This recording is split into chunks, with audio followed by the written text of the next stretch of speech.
রাহমাতুল্লাহ আলাইহি তিনি বলতেছেন ৮,০০০ স্বর্ণ মুদ্রা, অনেক বড় ধনী, ১২ জন দাসীবাদী নিয়ে আমার বিরাট বড় জমিদারি ছিল। হুজুর আমি মধু পাইছিলাম, নেশা করতাম আমি নেশা। শাবানের শেষ রাত, রমজান আসবে শাবানের শেষ রজনী, আমি এই শেষ রাত্রিবেলা আমি মধু পান করে বাড়ি আসলাম। বাড়ি আসার পরে আমার মা উনুনে চুলার পাশে বসে বসে রুটি বানাইতেছিলেন। বড় বড় চুলা, বড় বড় রুটি তারা বানায়, বড় বড় চুলা তাদের রুটি বানাচ্ছিলেন। কারণ আমাদের সংসার ছিল অনেক বড়, 12 জন দাসী বাদী দিয়ে আরো লোক লস্কর দিয়ে কামলা সামলা কাজের লোক দিয়ে বিরাট বাড়ি আসছিস রে বেটা, কত ছেলে মারা যায়, তুই কি মরতে পারিস না? এই কথা শোনার পরে হুজুর আমার শরীরে জিদ এসে গেল, শয়তান আমাকে পেয়ে বসলো। আমি মারে হাত দিয়ে থাপ্পড় মারতে লাগলাম, ঘুষি মারতে লাগলাম। বন্ধু আমার সমরকন্দি বলতেছে, হুজুর আমি আমার মাকে মারতে লাগলাম, ঘুষি দিতে লাগলাম। মা আমার হাত ধরলেন, আমাকে আরো মারাগাম্বিত ভাবে বকাঝকা শুরু করলেন। মায়ের রাগ শুনিয়া আমার আরো জিদ চেতে গেল। হুজুর আমি আমার মাকে জাপটে ধরে নিয়ে আগুনের চুলার মধ্যে ফেলে দিলাম। হুজুর আমার স্ত্রী আমাকে ধাক্কায়া ঘরের মধ্যে নিয়ে ঘরের দরজা তালা মেরে দিলেন, ঘরের মধ্যে আমার আটকাই দিলেন। আল্লাহর ওলি আমি নেশাগ্র অবস্থায় ঘরের মধ্যে ঘুমিয়ে পড়লাম। সকাল হলো, ঘুম ভেঙে গেল আমার। ঘুম ভেঙে যাওয়ার পরে আমি দরজা খুলতে যাইয়া দেখি দরজা বাহির থেকে বন্ধ করা। স্ত্রীকে ডাক দিলাম, বিবি দরজা কেন লাগানো? স্ত্রী আমাকে কর্কশ ভাষায় বলল, তোমার মতো নাফরমানের সঙ্গে আমি সংসার আর করব না। যেই লোক তার নিজের মাকে চুলার মধ্যে আগুনের মধ্যে পোড়ায় মেরে ফেলে দেয়, তার সঙ্গে আমি আর সংসার করতে পারবো না। এত বড় নাফরমানের সঙ্গে ঘর সংসার করা যায় না। আমি বললাম, বিবি কি হয়েছে?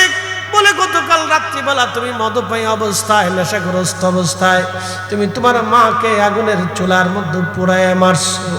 বলে, হুজুর এই কথা শোনার পর আমি দরজা খুলে ভেঙ্গে বের হইয়া দৌড়ায় যায়, দেখি মার পুরা শরীর আগুনে পুড়ে কয়লার মতো হয়ে গেছে। একেবারে সারা শরীরটা পুড়ে পুড়ে কালা হয়ে গেছে। মাকে আমি নামাইলাম। আমি নামাইয়া চিন্তা করলাম, সর্বনাশ আমি কি করছি? আমার জীবনের কত বড় ভুল, কত বড় সর্বনাশ আমার জীবনে হয়ে গেল। আর মালিক ইবনে দিনার বলতেছেন, লোকটা কাঁদার বলে, হুজুর আমি আমার মারে দাফন কাফন করলাম। দাফন কাফন করাইয়া আমি আমার স্ত্রী থেকে জুদা হয়ে গেলাম, তারে তালাক দিয়ে তারে বিদায় করে দিলাম। আমার 12 জন দাসীবাদী ছিল, আমি তাদেরকেও মুক্ত করে দিলাম। যদি আল্লাহ আমাকে মাফ করে দেয়, আমি আমার মায়েরে মারছি, যেই হাত দিয়ে মায়েরে ঘুষি মারছিলাম, থাপ্পড় মারছিলাম, আল্লাহ আমারে মাফ করবে।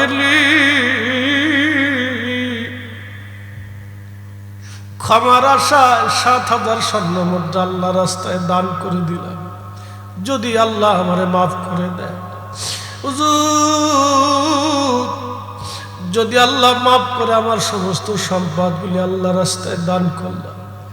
তারপরও আমার মন বলে, প্রভু বুঝি আমার উপরে বেজার হয়ে আছে, আল্লাহ মাফ করে দেয়।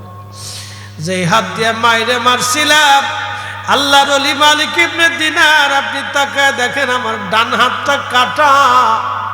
আমি বাম হাত দিয়ে কুড়াল দিয়ে নিজ হাতটাকে কুবায় কেটে ফেলে দিলাম। যেই হাত দিয়ে মাইরে মারছি, এই হাত আমি আর রাখবো না।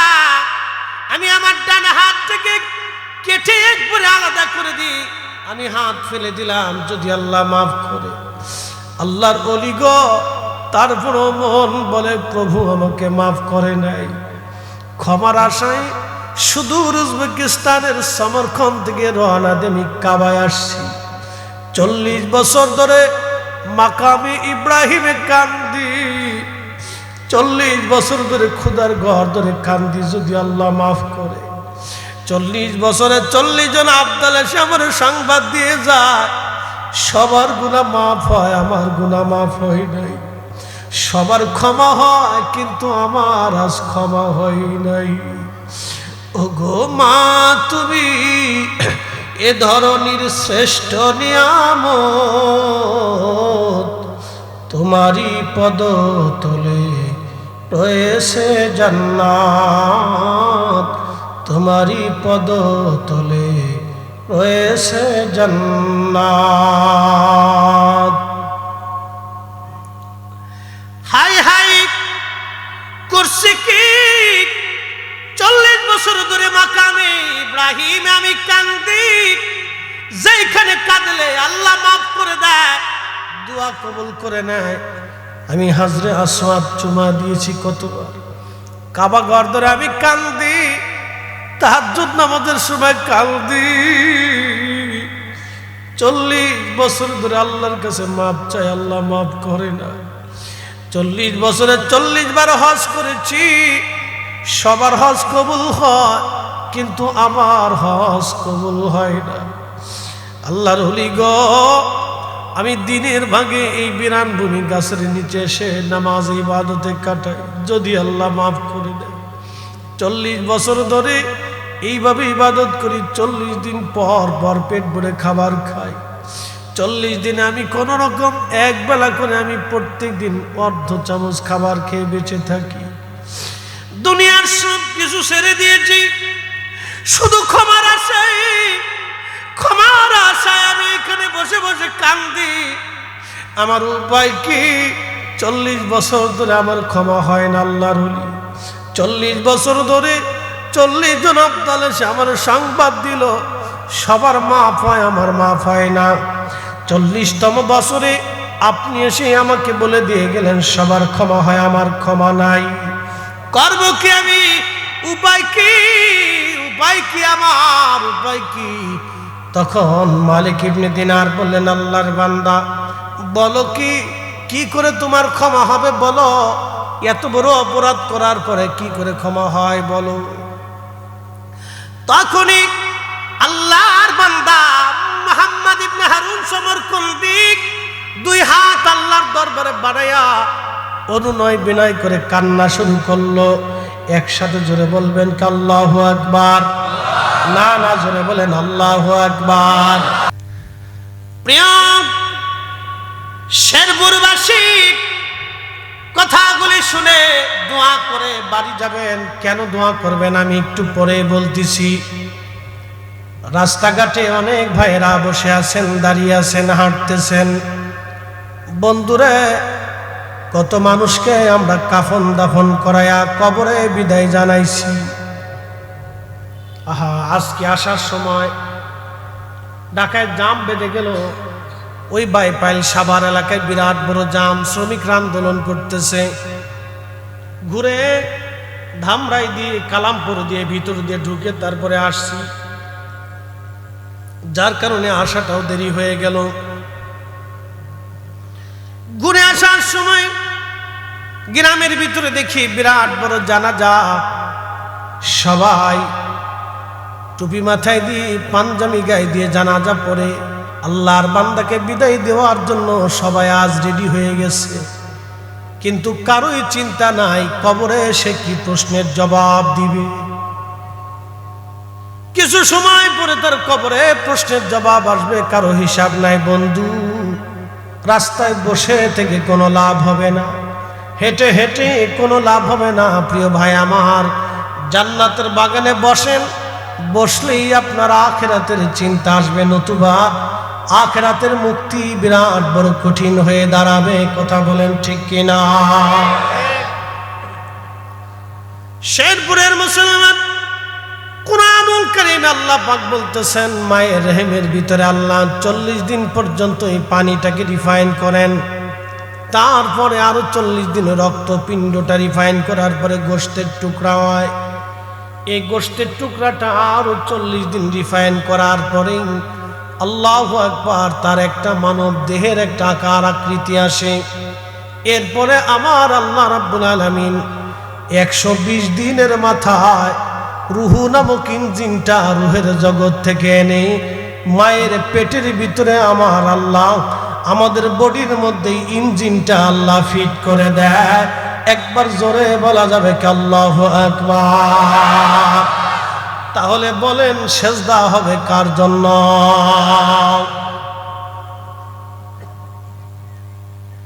কয়েকদিন আগে আপনারা দেখেছেন সারা দেশে পূজা হয়েছে। দুর্গা পূজা বলা হয় হিন্দুদের সনাতন ধর্মের সবচেয়ে বড় অনুষ্ঠান, যেটা শুনেছি বাংলাদেশে 30,000 প্রতিমা হয়েছে। 30,000 প্রতিমা তারা বানিয়েছে। হিন্দু আছে সারা বাংলাদেশে ধরেন 2 কোটি, প্রতিমা হলো 30,000। এই প্রতিমাগুলি নিজেরা বানিয়ে বানিয়ে বানিয়ে বানিয়ে তারা বিসর্জন দেয়। এটা তাদের ধর্মের বিষয়, আমি কটাক্ষ করব না। প্রতিমা বানায়া এরপরে তারা বিসর্জন দেয়। কেউ পুকুরের মধ্যে চুবায়, কেউ পানির মধ্যে চুবায়, কেউ নদীর মধ্যে ফেলে দিয়ে দেয়। কোটি কোটি টাকা খরচা করে যারা নদীর মধ্যে ফেলে দিতে পারে। আমরা মুসলমান মসজিদে 10 টাকা দেওয়ার সময় সিরা টাকা তালাশ করে। এরা আবার ঘুমাই ঘুমাই স্বপ্ন দেখে 80টা হুল লইয়া বেহেশতে ঘুমাইতেছে। শয়তানে হাসে, হুরে চাচা, শয়তানে হাসে, হুরে দাদা, তুই মসজিদে সিরা টাকা দিয়ে আইছে, স্বপ্নে দেহ 80টা হুর পাবি। এরা কোটি কোটি টাকা পানির ভিতরে বিসর্জন দিয়ে দিল তাদের বিশ্বাসে। আর আমরা মুসলমান জানি আমাদের আল্লাহ এক, আমাদের আখিরাত আছে, হিসাবের কাঠগড়ায় দাঁড়াইতে হবে, ফেরেশতা আছে, কিয়ামত হবে, জান্নাত হবে, জাহান্নাম হবে, নবী আসছে, আমাদের দ্বীন সত্য, ঈমান সত্য, আল্লাহ সত্য, আখিরাত সত্য, কবর সত্য। বিশ্বাস করার পরেও আমরা 1, 200, 500, 1000 টাকা দানের বেলায় গেলে, মসজিদের বেলায় গেলে, মাদ্রাসার বেলায় গেলে তখন আমাদের হিসাব ঠিক থাকে না। কথা বলে ঠিক কিনা? আমরা মুসলমান হয়ে বসে দিচ্ছি।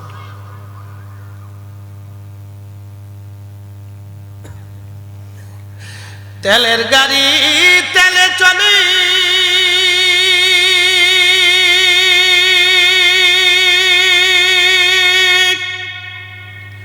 হাওয়ার গাড়ি হাওয়ায় উড়ে,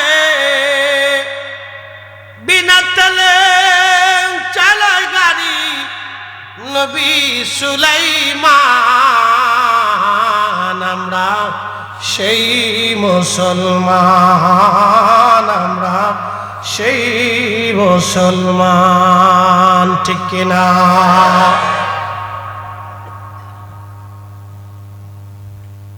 খুব মনোযোগ দিবেন, কথাগুলি শুনবেন। শেরপুরের মুসলমান, ওই মায়ের রেহেমের ভিতরে আমি বড় হতে লাগলাম। যখন 120 দিন সময় হয়ে যায় মায়ের রেহেমে, 4 মাস, ঠিক তখনই রুহু নামক ইঞ্জিনটা আল্লাহ রুহের জগৎ থেকে এনে মায়ের পেটের মধ্যে আল্লাহ ফিট করে দিলেন। ওই সময় আল্লাহ জিবরাইলকে ডাক দিয়ে বলে, জিবরাইল, 4টা জিনিস তুমি আমার বান্দার জন্য নির্ধারিত করে দাও। 1 নম্বরে হায়াত, কতদিন দুনিয়াতে সে বেঁচে থাকবে, কোন জায়গায়, কোন স্থানে, কোন সময়ে, কোন মুহূর্তে, কোন ভাবে সে মৃত্যুবরণ করবে, আমার বান্দার জন্য তুমি এটা লিখে দাও। এই জন্য মৃত্যু যেখানে আছে বান্দা সেখানে মরতেই যাবে, কোনো রাস্তা নাই। জিন্দেগি তোর যায় রে ফাঁকি দিয়া রে সোনার আদম,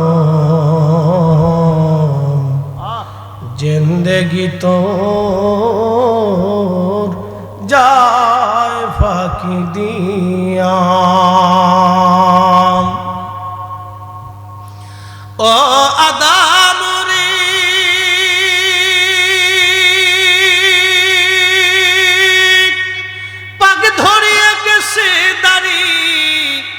দন্ত বাসে গোটা চারি সমন জারি গিয়াছে করিয়ারে সোনার আদম জিন্দেগি তোর যায় ফাঁকি দিয়া। বন্ধু খুব মনোযোগ দিবেন। আহা, মায়ের রেহেমের ভিতরে ওইভাবে আল্লাহ বড় করতে থাকেন আমাকে। যেই নারী মা হয়েছে, সন্তান জন্ম দিয়েছে, এই নারী জানে মার কত ব্যথা। আহা, মা কি জিনিস এ যুবক আপনি বুঝে যাবেন আজ। শেরপুরবাসী, মা কি জিনিস আপনাকে আজ আমি বুঝাবো। আল্লাহ রসুলের জীবন। এই উঠেন কেন? বসেন বসেন বসেন।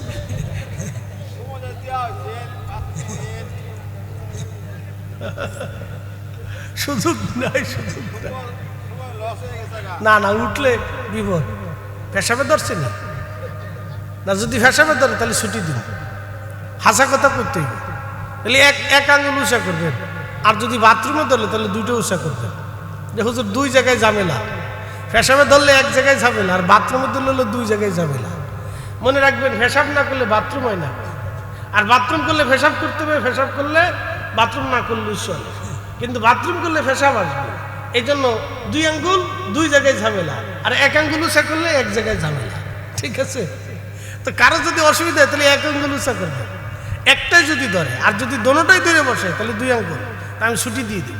তাহলে আস্তে আস্তে চলে যেতে হবে, কিন্তু লাড়াছাড়া করা যাবে না। আপনার বসাই রাখতেছি, কিয়ামতের মাঠে আপনার সাথে আমার দেখা হবে। সেই দিন আপনি বলবেন, হুজুর জোর করে বসায় রেখে আপনি আমার উপকার করছিলেন। প্রিয় ভাই আমার, পায়ে হাত ধরে বলতেছি, এই সময়টা দুনিয়াতে আমাদের জীবন আর নাও আসতে পারে। কথা ঠিক কিনা? আমি আপনার হাসরের মাঠের জন্য, উপকারের জন্য বসাইতেছি। বন্ধু, এখানে কেউ যদি আপনারা জোর করেও বসা, তাহলে বুঝবেন সে আপনার প্রকৃত বন্ধু। আর এখান থেকে যে আপনার উড়াই লয়ে যাবে, বুঝবেন এটা আপনার দুশ্মন, শয়তানের ভাই। এই জন্য বসতে হবে বাবাজি। প্রিয় ভাই আমার, বসেন, দুটো কথা শোনেন। মা কি জিনিস আমি বুঝাইতেছি, মনোযোগের সাথে দেন। মায়ের রেহেমের ভিতরে আল্লাহ তিলে তিলে তিলে তিলে তিলে তিলে আমাদেরকে বড় বানাইলেন। বড় হইতে লাগলাম, যত দিন যায় তত মায়ের পেটের ভিতরে আমরা আঘাত করতেছিলাম। অনেক রাত মা ঘুমাইতে পারে না। ওই মায়ের পেটের ভিতরে মা নাভির সাথে আল্লাহ রাব্বুল আলামিন আমাদের বডিটাকে অ্যাডজাস্ট করে দিলেন। মা খায় আমি খাই, মা ঘুমায় আমি ঘুমাই। কথা বুঝে যাবেন, মা খায় আমি খাই, মা ঘুমায় আমি ঘুমাই। আজকে একটা সূত্র বুঝে যাবেন, মা খায় আমি খাই, মা ঘুমায় আমি ঘুমাই। মা নামাজ পড়লে আমার নামাজ হয়, মা জিকির করলে আমার জিকির হয়, কারণ মায়ের নাভির সাথে আমার অ্যাডজাস্ট হয়ে গেল। ডাক্তার বলে দিল, রোগীকে গাইনি বিশেষজ্ঞ মহিলা ডাক্তার মাকে ডেকে নিয়ে বলল, বোন আমার, আপনাকে এই মাছ খেতে হবে, আপনাকে ছোট মাছ খেতে হবে, সবজি খেতে হবে, দুধ খেতে হবে, ডিম খেতে হবে, পুষ্টিকর খাবার আপনাকে খেতে হবে। কারণ আপনার শরীরে পুষ্টি হলে আপনার বাচ্চার শরীরে পুষ্টি হবে। ভালো ভালো খাবার খেলে আপনার সন্তানের ব্রেন ভালো হবে, সুস্বাস্থ্য হবে, সুন্দর হবে। এই জন্য দুধ খাওয়া লাগবে, ডিম খাওয়া লাগবে, খেজুর খাওয়া লাগবে। আল্লাহর নবী বললেন, উম্মত তোমরা তোমাদের গর্ভবতী নারীদেরকে খেজুর খাওয়াও, কারণ খেজুর আল্লাহর জান্নাতের ফল। একবার জোরে বলবেন কি মারহাবা। আর আমার দেশের বেটিরা খায় ফুচকা, চটপটি। নাম দিছে বিসমিল্লাহ চটপটি হাউস। চটপটির দোকানদারের কাছে গেলে ভাবি আইসি দারুণ চটপটি খাবাইছে, ও খুশি। চটপটি খাওয়ার পরে শেষে চলে যায় গ্যাস্ট্রিকের দোকানে, ফার্মেসিতে যায়, কয় ভাইজান দেখ দিয়ে দেন শেখলো। মায়েরা, মহিলারা আসেনি না মরে গেছে? আসে, কিছু আছে। দিনে বলে অনুষ্ঠান হয়েছে, আবেশা বলছে দিনে অনুষ্ঠান হয়ে গেছে। মহিলা দরকার আছে, মহিলাকে রোয়াজ নসির শোনার দরকার। এরা যেইভাবে স্টার জলসা দেখে, টেলিভিশন দেখে, সেইভাবে তো আমরা রোয়াজে কাজ হয় না। না, এই ওয়াজ শুনে টুনে চলে যাকে হুজুর যা কইছে এটা আমরা জানি শেষ। মা বোনেরা, বাড়ি বসে ঘরে বসে যারা ওয়াজ শুনতেছেন আপনি শুনে নেন। মার পুষ্টি হইলে যদি সন্তানের পুষ্টি হয়, মা খাইলে যদি সন্তানের খাওয়া হয়, মা ঘুমাইলে যদি সন্তানের ঘুম হয়, মার স্বাস্থ্য ভালো হইলে পুষ্টিকর খাবার খাইলে যদি সন্তানের পুষ্টি হয়ে যায়, তাহলে সন্তান পেটের ভিতরে নিয়ে মা গান শুনলে, টেলিভিশন দেখলে, নাচানাচি দেখলে ছেলেটাও নাচানাচি হয়।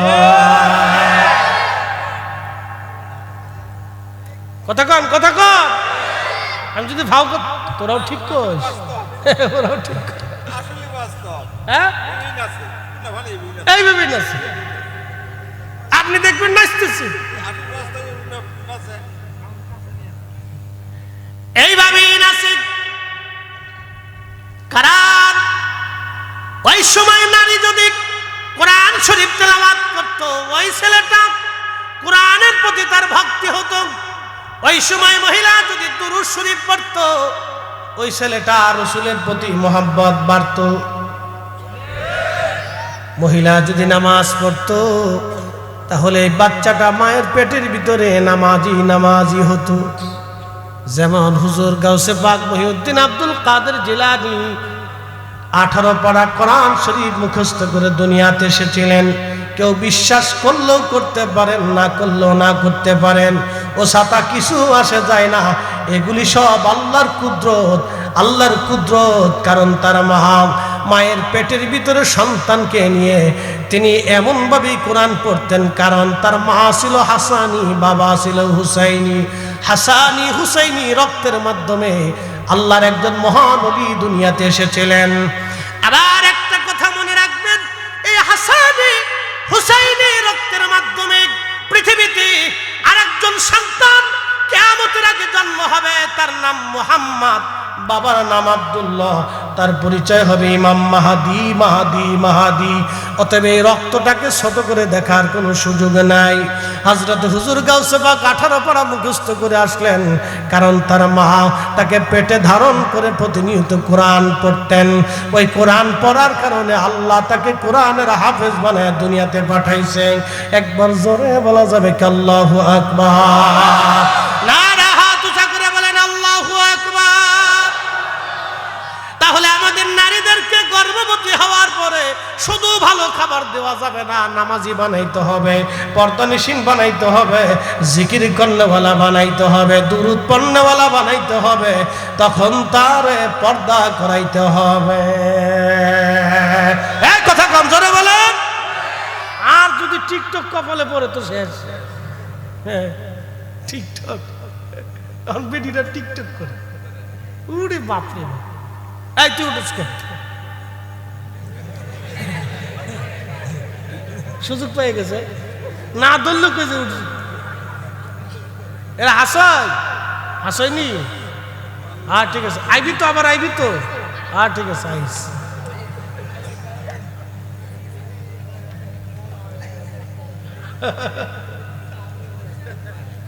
বুঝছে।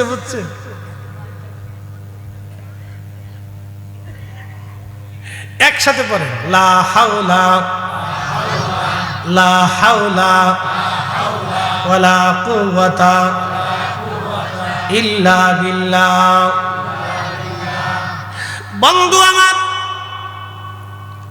মায়ের রেহেমের ভিতরে সন্তান, মার অনেক কষ্ট হয় ব্যথার কারণে, প্রসব ব্যথা বেদনার কারণে মা মনে হয় পৃথিবী থেকে সে বিদায় হয়ে যাবে। কত কঠিন আহার। এই জন্য আল্লাহ বলেন আনিশকুরলি ওয়ালিদাইক, বান্দা তুমি আমার শুকর করবে এবং তোমার বাবা মার প্রতি কৃতজ্ঞ হবে। মাঝে মধ্যে দেখবেন ডিসকভারি চ্যানেল বলে হুজুর টেলিভিশন দেখতে বলেন কেন? আমি নাচ গান দেখতে বলতেছি না, একটা চ্যানেল আছে ডিসকভারি, আমি আগে খুব দেখতাম। বলে হুজুর কারণ কি? এখানে পশু পাখি, মরুভূমি, আল্লাহর সৃষ্টির বৈচিত্র্যময় জীবন নিয়ে দেখানো হতো। মধ্যে দেখবেন হরিণ, বাঘের, মহিষ দাবুর দিয়েছে, পাল হাজার হাজার মহিষ দৌড়ায়, কিন্তু মা মহিষটা বাচ্চাকে বাঁচানোর জন্য সব মহিষ চলে গেল, মা মহিষটা যায় না। সন্তানটাকে বাঁচানোর জন্য মা বাঘের সাথে মারামারি করতে থাকে। শেষ পর্যন্ত মা মহিষটাও জীবন দিয়ে দিল। এর নাম মা, মা জননী, মা জননী। কারণ মায়ের নাভির সাথে আমার বডিটার আল্লাহ যাঁচ করার কারণে মার বডির, মার রক্ত থেকে আমার রক্ত হলো, মার শরীর থেকে আমার শরীর হলো, মার দেহ থেকে আমার দেহ হলো, মার পুষ্টি থেকে আমার পুষ্টি হওয়ার কারণে মায়ের শরীর থেকে আমার শরীর যখন গঠন হলো, আমি মাকে ভুলে গেল, মা আমাকে ভুলতে পারে না। কারণ আমি মায়ের অংশ, আমার অংশ মা না। আমি মার অংশ, আমার অংশ মা না। আমি মায়ের অংশ, মায়ের থেকে আমি হইছি, আমার থেকে মা হয় নাই। মায়ের থেকে আমি হওয়ার কারণে মা আমাকে ভুলতে পারে না। সন্তান নতুন বউ নিয়ে চলে যায়, কিন্তু মা ভুলতে পারে না। 5 বছর পরেও যদি সন্তান ফিরে আসে, কান্না করে মা ভুল হয়ে গেছে, সাথে সাথে মা মাফ করে দেয়। মা তার মনের ভিতরে দুঃখ রাখে না, বেদনা রাখে না। কিন্তু সন্তান তারপরেও বাবা মাকে ভুলে যায়, বৃদ্ধাশ্রমে পাঠায়। ওগো মা, তুমি এ ধরনের শ্রেষ্ঠ নিয়ামত, তোমারই পদতলে রয়েছে জান্নাত, তোমারই পদতলে রয়েছে জান্নাত। ওগো মা, তুমি এ ধরনের শ্রেষ্ঠ নিয়ামত, তোমারই পদতলে রয়েছে জান্নাত। আরে আমার নবী তার মাকে ভুলতে পারেন নাই। ইমাম সুয়ুতি একখানা কিতাব লিখেছেন, আল হাদিল ফাতওয়া আল মুজাল্লাদুস সানি, একটা অধ্যায় তিনি করেছেন মাসালিকুল হুনাফা বিওয়ালিদাইল মুস্তাফা। আমি কিতাব থেকে একটা ঘটনা শোনাই। হযরতে আম্মা জান আয়েশা সিদ্দিকা রাদিয়াল্লাহু আনহা বলতেছেন, একদিন নবীজি হাজুন গোরস্থান, যদি কোনোদিন মক্কায় যান, আবু জাহেলের বাড়ি বর্তমান ল্যাট্রিন, জাবাল আবু কুবাইসের পাহাড়ের পাদদেশ দিয়ে, এইখান দিয়ে পিছন দিক দিয়ে যদি আপনি আগায় যান, তাহলে আপনি একটা মসজিদ পাবেন। মসজিদের নাম মসজিদে জিন। আর একটু যদি আগান, এখানে পাবেন হাজন, বর্তমান নাম জান্নাতুল মুআল্লা। মুআল্লা গোরস্থান।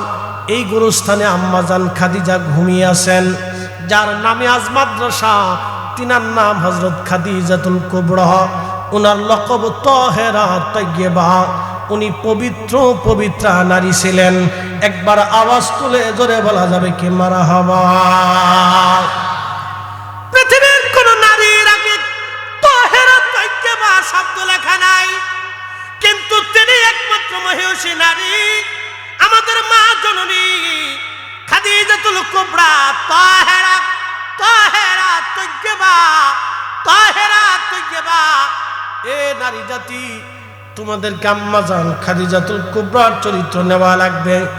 তাহেরা তাইয়্যিবা, তাহেরা তাইয়্যিবা। খুব মনোযোগ দিয়েন। হযরত আল্লাহর নবী ওই গোরস্থানের ভিতরে গেলেন। গোরস্থানের মধ্যে দাঁড়ায়া দাঁড়ায়া নবী কাঁদতেছিলেন। কান্নার আওয়াজে ফুফি ফুফি নবী কাঁদতেছিলেন। কান্নার আওয়াজে আল্লাহর হাবিবের শরীর, হাত পা মোবারক কাঁপতেছিল। আম্মা জান আয়েশা বলেন, দুনিয়ার মানুষ, আমি গাধার রশিখানা ধরে হাজুনের বাহিরে দাঁড়িয়েছিলাম। আল্লাহর নবীর কান্না দেখে আমিও কেঁদে ফেললাম। নবীও কাঁদে, আমি আয়েশাও কাঁদতে লাগলাম। আল্লাহর নবীও কান্দে, আমি আয়েশাও কাঁদতে লাগলাম। নবীর কান্না দেখি আমি আয়েশা সহ্য করতে পারতেছিলাম না। নবী কেন কান্না করে রে? কিছু সময় পরে দেখি রহমতের নবী মুস্কি মুস্কি হাসে। হেসে হেসে হাজুম থেকে নবীজি বের হয়ে আসতেছিলেন।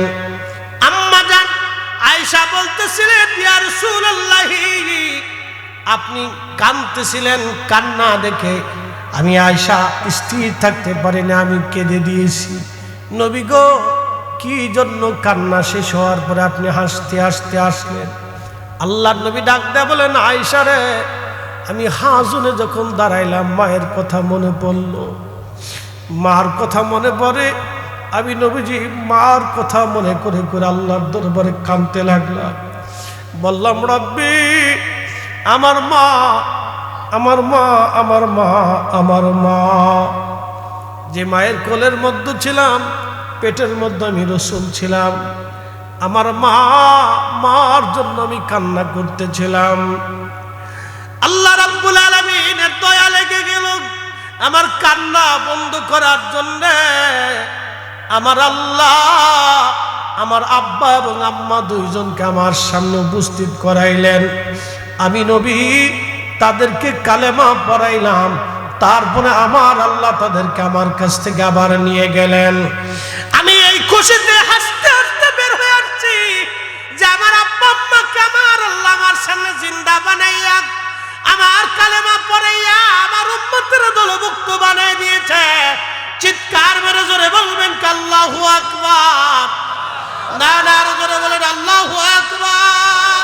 আরে তাকবীর, আরে রিসালাত, আরে রিসালাত। ইয়া রাসূলুল্লাহ, তিনি রাহমাতুল লিল আলামিন, রাহমাতুল লিল আলামিন। ইমাম সুয়ুতি লিখতেছেন, এখান থেকে বোঝা যায় নবীর আব্বা আম্মা দুইজন আল্লাহর জান্নাতি, জান্নাতি, জান্নাতি, জান্নাতি। কাজী নজরুল এই জন্য তিনি চমৎকার করে লিখলেন, শ্রেষ্ঠ নবী দিলাম রে। কষ্ট হচ্ছে? চলবে চলবে, হাত উঁচু করে বলেন তো, চলবে?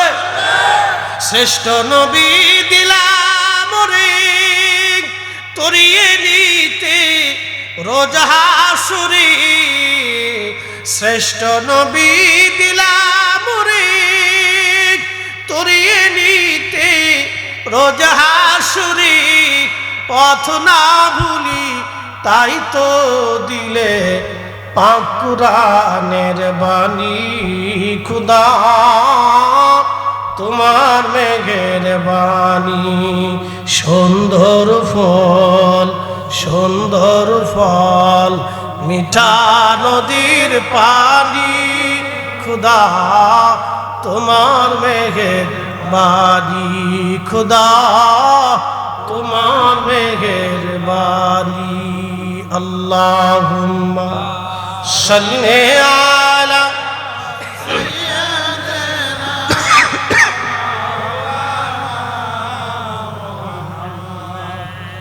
وعلى آل سيدنا।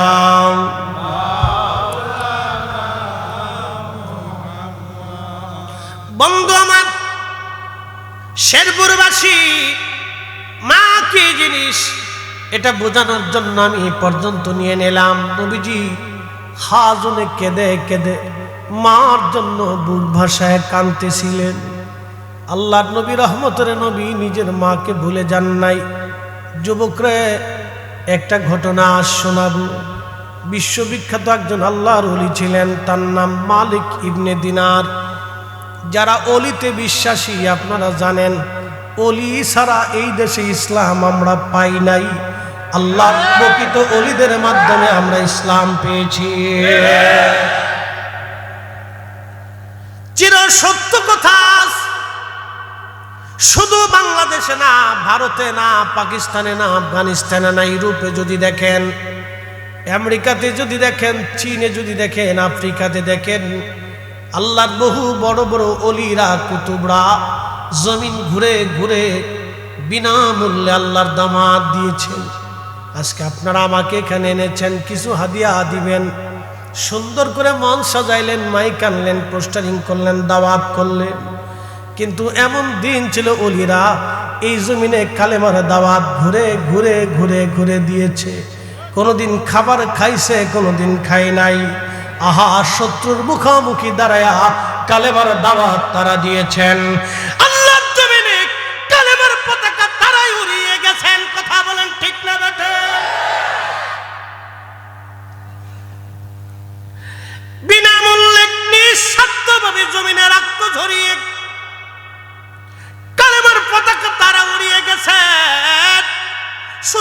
অহংকারে পীর ছিলেন না, তসবিহ হাতে নেন নাই, তলোয়ার হাতেও নিয়েছিলেন।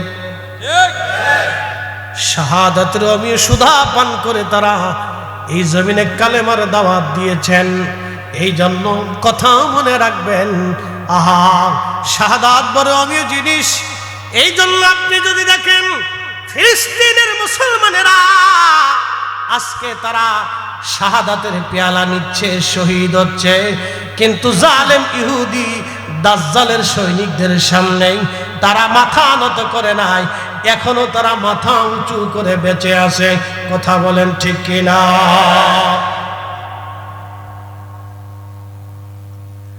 বিশ্ববিখ্যাত আল্লাহর ওলি মালিক ইবনে দিনার আল ইরাকি আল বসরি রাহমাতুল্লাহি আলাইহি তিনি বলেন, আল্লামা ইমাম আবুল ফারাজ ইবনুল জৌজি আজ থেকে 900 বছর আগে একটা কিতাব লিখেছেন, উয়ুনুল হাকাতের মধ্যে তিনি লিখতেছেন, আল্লাহরে মহান ওলি প্রত্যেক বছর হজে আসতেন। হজে আসার পরে তিনি হজ আদায় করতেন। হজ আদায় করার পরে তিনি আল্লাহর দরবারে দোয়া করতেন, আল্লাহ হজ হলো কি হলো না দয়া করে আপনি বলে দেন।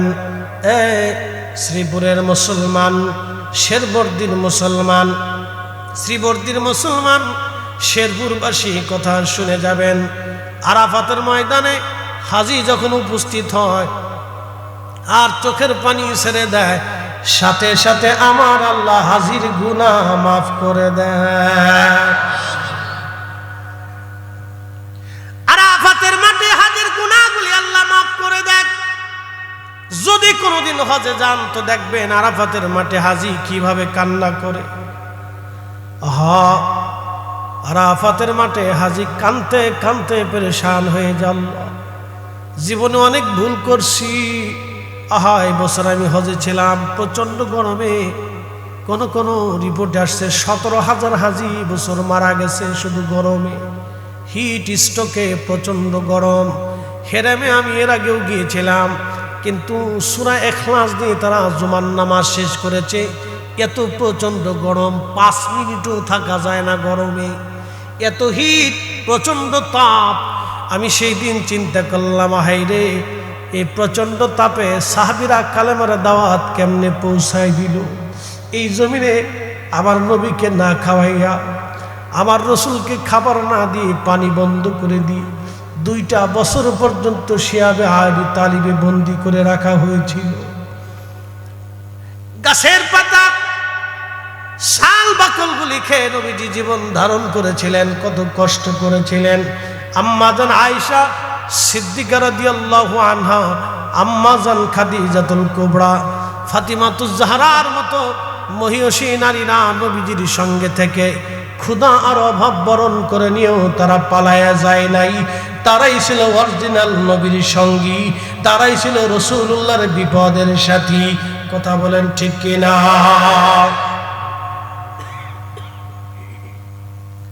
শেরপুরবাসী মালিক ইবনে দিনার আল ইরাকি বলতেছেন, আমি হজ শেষ করার পরে যখন হজের কর্মকাণ্ড সব শেষ হয়ে গেল, জামারাতে পাথর মারা শেষ, একেবারে বিদায়ী তাওয়াফ আমি করে ফেললাম।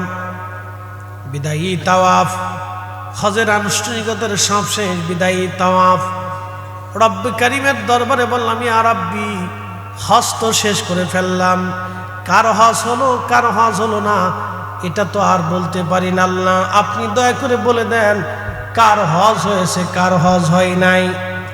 হযরত মালিক ইবনে দিনার আল ইরাকির কাছে আমার আল্লাহ পাক সংবাদ পাঠাইলেন। রাত্রি তিনি ঘুমানো স্বপ্নে আল্লাহ বলে দিলেন, মালিক রে, সবার হজ কবুল করেছি, সবার গুনাহ মাফ করেছি, কিন্তু একজনের গুনাহ আমি আল্লাহ মাফ করি নাই, একজনের হজ আমি আল্লাহ কবুল করি নাই। কয়জন? জোরে বলেন কয়জন? এখানে সবাইরে যদি 50,000 টাকা করে দেওয়া হয় আর একজনকে যদি না দেওয়া হয় তাহলে সে কেমন কষ্ট পাবে? বিরাট কষ্ট পাবে। ঠিক সবার গুনাহ মাফ, কিন্তু একজনের মাফ নাই। মালিক ইবনে দিনার রাত্রিবেলা আবার ঘুমের মধ্যে চিন্তা, আল্লাহ ওই লোকটা যদি আমি হই তাহলে আমার জীবন বরবাদ হয়ে যাবে। রব্বুল আলামিন কে সেই লোক যার গুনাহ মাফ হয় নাই? হজে আসার পরে যার গুনাহ মাফ হলো না, এই হতভাগা লোকটা কে গো আল্লাহ, দয়া করে বলবানি। পরে রাত্রে আল্লাহ বলেন, মালিক রে, তোমার গুনাহ মাফ করছি, কিন্তু একজন রে মাফ করি নাই, তার নাম মুহাম্মদ ইবনে হারুন সমরকন্দি। আমি তার গুনাহ মাফ করি নাই, তার হজ আমি আল্লাহ কবুল করি নাই। মালিক ইবনে দিনারের ঘুম ভেঙে গেল। হেরেমে যায় তিনি তাহাজ্জুদ নামাজ পড়িয়া, ফজরের নামাজ পড়িয়া হেরেম থেকে বের হইয়া আহলুল মক্কা যারা ছিলেন, মক্কার বাসিন্দাদেরকে বললেন, মক্কার বাসিন্দারা রে, বলবা কি মুহাম্মদ ইবনে হারুন সমরকন্দি নামক কাউরে কি তোমরা চিনোনি? তার ঠিকানা তোমরা জানোনি? সব মক্কাবাসী বলল, হ্যাঁ আমরা তারে চিনি। আজকে 40 বছর ধরে মাকাম ইব্রাহিমে সারা রাত্র নামাজ পড়ে আল্লাহর ইবাদতে রোনাজারিতে জিকিরে ফিকিরে কাটায় দেয়। 40 বছর ধরে সে ইবাদত করতেছে মাকাম ইব্রাহিমে। সে অনেক বড় বুজুর্গ, অনেক বড় আল্লাহওয়ালা। মালিক ইবনে দিনার চিন্তায় পড়ে গেলেন, হায় হায়, এত বড় আল্লাহওয়ালা কিন্তু হজ কবুল হয় নাই। আমার দিকে তাকান, আজকে বুঝে যাবেন মুসলমান কারে কয়। সারা রাত্র নামাজ পড়ছেন, ওযু নাই, নামাজ হবে? একসাথে বলেন, হবে? যদি আজকে ওয়াজ শুনে চিন্তা করলেন ফরিদি হুজুরের ওয়াজ শুনলাম, তো আজকে আর বাদ যাব না, মসজিদে কাটাবো। তো সুন্দর করে একবারে মসজিদে ঢুকছেন, যায় নামাজ একটা আনছেন, ফরিদি সাহেবের মতো মাথায় পাগড়ি বাঁধছেন, জুব্বা একটা গায়ে দিছেন, আতর টাতর লাগাইয়া সারা রাত মসজিদে নামাজ পড়লেন, কিন্তু ওযু নাই। হবে? ওযু ছাড়া যেমন নামাজ হয় না, সুদ ঘুষ খাইয়া অন্যের জমি আর টাকা মাইরে দিয়া নামাজে দাঁড়াইলেও নামাজ হয় না। এই কথা কর না কেন? কত ক্লিয়ার না ভেজাল আছে? একবার ক্লিয়ার। ভেজাল আছে?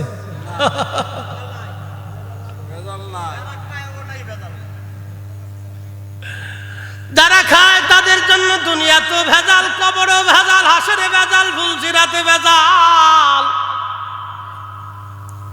যারা খায় না তারা হাসতে হাসতে আল্লাহর জান্নাত। একসাথে জোরে বলেন সুবহানাল্লাহ।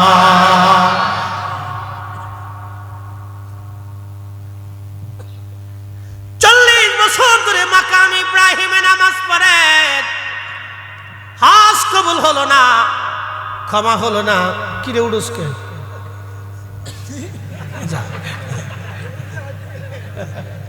দেখছেন, শিখে ফেলছে, ঠাস করে উঠে দিছে।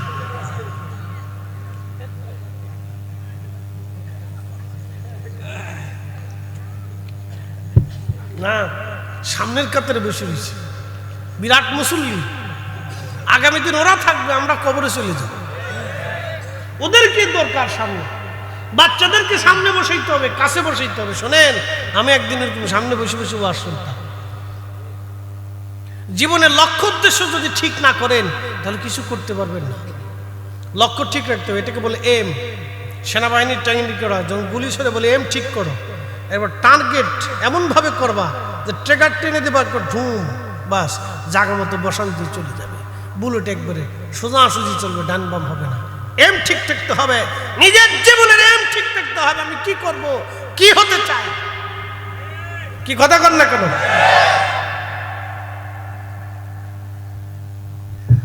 মালিক ইবনে দিনার, হ্যাঁ বাবা বসে বলো, মর্দে মুজাহিদ, ঠিক আছে, বডিও ঠিক আছে।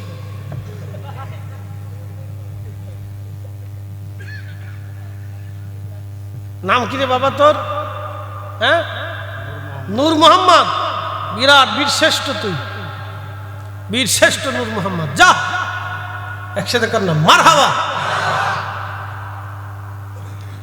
খুব মনোযোগ দিয়ে 40 কত বছর, কত বছর, কোন জায়গায় নামাজ পড়ে? মাকামে ইব্রাহিমে যেখানে নামাজ পড়লেই কবুল হয়, যেখানে দোয়া করলেই মাফ হয়ে যায়, যেখানে কানলে আল্লাহ ক্ষমা করে দেয়, সেইখানে 40 বছর ধরে কাঁদতেছে কিন্তু কবুল হয় না। লোকেরা বলল, হুজুর রাতে পাবেন মাকামে ইব্রাহিমে, দিনের বেলা পাবেন মক্কার বিরান ভূমি। একটা গাছ আছে, এই গাছের নিচে সারা রাত মুহাম্মদ ইবনে হারুন নামাজ পড়েন, সারাদিন ওইখানে ইবাদত করে কাটায়। আপনি দিনে ওইখানে পাবেন, রাতে মাকাম ইব্রাহিমে পাবেন। আল্লাহর ওলি মালিক ইবনে দিনার হেঁটে হেঁটে বিরান ভূমিতে যায়, দেখলেন হ্যাঁ গাছের নিচে একজন বান্দা, একটা হাত নাই, দাঁড়ায় দাঁড়ায় খুব ধীর স্থির ভাবে নামাজ পড়তেছে। আমরা তো নামাজ পড়ি টুকুরু টুকুরু টুকুরু টুকুরু নামাজ, নামাজে গেলে মনে হয় বিরাট বড় জ্বালা বাজছে, আমরা কামলা দেওয়ার জন্য মনে হয় নামাজ আইছি, কত তাড়াতাড়ি নামাজ পড়তে পারি। ঠুকুরু ঠুকুরু ঠুকুরু ঠুকুরু নামাজ, এই ঠুকুরু ঠুকুরু নামাজের 4 পয়সাও মূল্য না। নামাজ পড়তে হবে ধীর স্থির ভাবে। আল্লাহকে সন্তুষ্ট করার জন্য আপনি এমন ভাবে দাঁড়াবেন যে আপনি আসামি, আপনি পাপী, আপনি আসামি, আপনি আল্লাহর আসামি, আপনি গোলাম, আপনি মনিবের সামনে দাঁড়িয়েছেন, আপনি প্রজা, আপনি মহারাজার সামনে দাঁড়িয়েছেন, যিনি রাজার রাজা, যিনি সম্রাটের সম্রাট, যিনি তামাম মুলকের বাদশা, তিনি সেই বাদশার সামনে আপনি দাঁড়িয়েছেন। বিনয়ের সাথে আপনাকে দাঁড়াইতে হবে। কিসের সাথে? বিনয়ের সাথে আপনাকে দাঁড়াইতে হবে। আর আমরা নামাজ পড়ি ঠুকুর ঠুকুর ঠুকুর ঠুকুর, কি কত তাড়াতাড়ি উঠতে পারবো আপনি বাপ। আর জুমার নামাজ শেষ হইলে তো মসজিদে মুসল্লি থাকে না, ও সালাম ফিরে মসজিদে ধুম ধুম ধুম ধুম ধুম ধুম আওয়াজ হয়। কি রে মুসল্লি চলে দিতেছে, হ্যাঁ ধুম ধুম ধুম ধুম ধুম ধুম। কে কার আগে মসজিদ থেকে বেরোতে পারে? আমার দেশের নামাজ বিভিন্ন কোয়ালিটির নামাজ। এক নামাজ সামাজিক নামাজ, আর এক নামাজ বিয়ে নামাজ, আর এক নামাজ ঠেলার নামাজ, আর এক নামাজ বিপদের নামাজ, আর এক নামাজ নির্বাচনের নামাজ। নির্বাচন আসলে দেখবেন নামাজের হিরিক পড়ে গেছে। জোরে কর, বিরাট নামাজ, মুইতেও পানি লাগে। হ্যাঁ নামাজে দাঁড়িয়ে গেছে, নামাজে দাঁড়িয়ে চিন্তা করতেছে কোন পাড়া গেলে ভোট পাওয়া যাবে, কার কাছ থেকে ভোট নেবো, কার দিব, কারে বুঝাবো, কোন জায়গায় যাবো, কোন জায়গায় যাবো। ওদিক দিয়ে ইমাম সাহেব কিন্তু পড়তে, ও কিন্তু নির্বাচনী হিসাব করতেছে। উচিত কথার ভাত নাই। এই নামাজ দিয়ে আল্লাহকে পাওয়ার কোনো রাস্তা নাই, কোনো রাস্তা নাই। বহুদিন পরে বিয়ে বাড়ি গেছে, বিয়ে ও আসেন নামাজে যাই, বিয়ে চিন্তা করে যদি না যাই তো কি করবে, ঠেলাই পুড়ে বিয়ের পিছিয়ে পিছিয়ে কোন রকম গেছে। এটা নাম দিয়েছে বিয়েই নামাজ।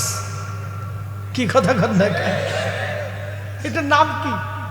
বিয়েই নামাজ। ঠেলাই পুড়িয়ে বিয়ে ঠেলাই পুড়ে নামাজে গেছে, শয়তান হাসে উহুরে চাচা।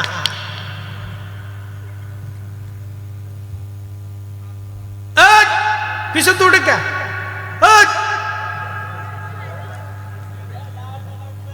হেরু খালি আঙুল উঁচা করে সব চালা গেছে। একসাথে ধরে বলেন তো আল্লাহু আকবার। বেশি রাত্র করব না, আমি আপনাদেরকে নিয়ে দীর্ঘ সময় দেব না, একটু ঘটনাটা শেষ করে আপনাদেরকে নিয়ে দোয়া করতে চাই। মালিক ইবনে দিনার আল ইরাকি বসরি তিনি যায় দেখেন গাছের নিচে আল্লাহর বান্দা নামাজ পড়ে, সালাম দিলেন, আসসালামু আলাইকুম রহমতুল্লাহ, সালাম দিয়ে তিনি বসে গেলেন। মালিক মুহাম্মদ ইবনে হারুন সমরকন্দি নামাজ শেষ করার পরে তিনি সালাম ফিরাইয়া তিনি উত্তর দিলেন, ওয়ালাইকুম আসসালাম রহমতুল্লাহি ওয়া বারাকাতুহু। আল্লাহর বান্দা পরিচয় কি জন্য আপনি মিসকিনের কাছে আসছেন? বলে আপনার নাম কি? মুহাম্মদ ইবনে হারুন সমরকন্দি। বলে হ্যাঁ। বলে আপনার পরিচয় কি? বলে আমার নাম মালিক ইবনে দিনার আল ইরাকি আল বসরি। বলতে যে হুজুর আমি আপনাকে চিনছি, আপনি ইরাকের অনেক বড় জাহিদ, অনেক বড় আবিদ, আপনি এই জমানার মস্ত বড় আল্লাহর ওলি, আপনাকে আর পরিচয় দিতে হবে না, আমি চিনছি। তবে হুজুর কি জন্য আপনি অধমের কাছে আসছেন? বলে আল্লাহর বান্দা, আজকে 2 রাত ভরে আল্লাহর দরবারে কথা হচ্ছে আমার।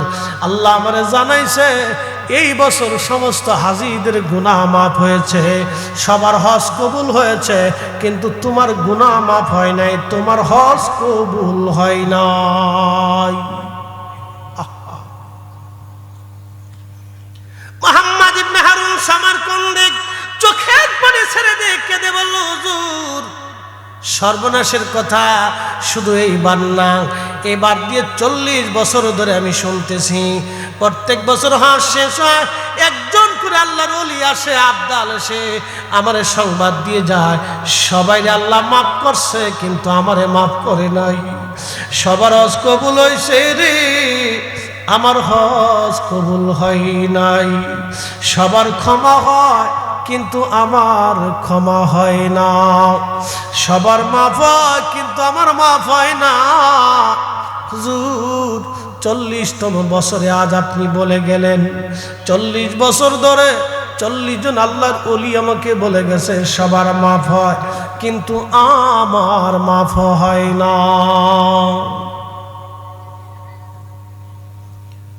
মালিক ইবনে দিনার বললেন, আল্লাহর বান্দা তাহলে বলো কি ভুল তুমি করছো, অন্যায় করছো, বলবানি? বলে হ্যাঁ হুজুর, একটা ভুল আমি করছিলাম, অনেক মস্ত বড় ভুল। বলে আল্লাহর বান্দা কি ভুল করছো বলো? বলে হুজুর আমি সমরকন্দের অনেক বড় ব্যবসায়িক ছিলাম। বলে দিয়ে যাই আমাদের বাংলাদেশ, তারপরে অনেক মস্ত বড় একটা দেশ আছে ভারত, ভারতের পর আরো একটা মস্ত বড় দেশ আছে পাকিস্তান, পাকিস্তানের পরে আরো মস্ত বড় একটা দেশ আছে আফগানিস্তান, তারপরে একটা দেশের নাম উজবেকিস্তান। এই উজবেকিস্তানের বুখারা একটা শহর আছে, এই বুখারা থেকে 3 মাইল দূরে আর একটা শহর আছে, এই শহরের নাম হলো বাজান সমরকন্দ। যেমন জামালপুর থেকে শেরপুর 10-15 কিলোমিটার হবে, নাকি বলেন? কত কিলোমিটার? হ্যাঁ,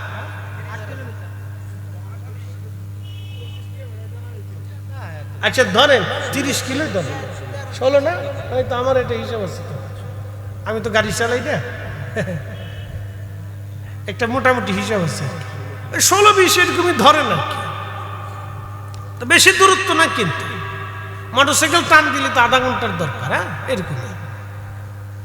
তো 3 কিলোমিটার দূরত্ব, একটা এলাকা বুখার আর একটা সমরকন্দ।